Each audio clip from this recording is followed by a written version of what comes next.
Uy, Prenies, eto na, dumating na nga yung isa sa mga budol ko.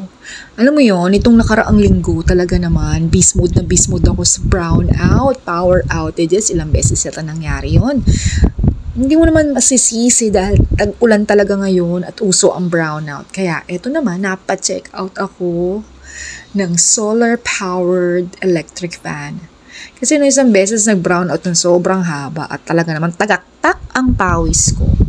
Kaya ayan, tulungan ako ng aking powder dear na mag-assemble na solar-powered electric fan. So, mas bet ko to kasi mas makakatipid ka sa kuryente. At yun nga, ang talagang reason ko dito ay sa brownout. Kapag nag-brownout, kailangan ko ng fan kasi hindi ko kayang maligo sa pawis habang nag-work.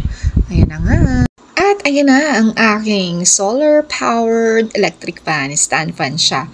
Ayan, meron din siyang pailaw actually. And then may 6 mode siya. So, pwede mo siya malakasan hanggang number 6. At yung kanyang ilaw, andyan yung ilaw niya. Ayan, diba? So, sa brownout, perfect na perfect tong ilaw na to. Then, pwede mo ring ma-dim yung ilaw na yan. At, kung gusto mo rin mas paliwanagin pa. O, diba? Kaya, Frennies, Cora na, check out mo na yan. Baka maubusan ka.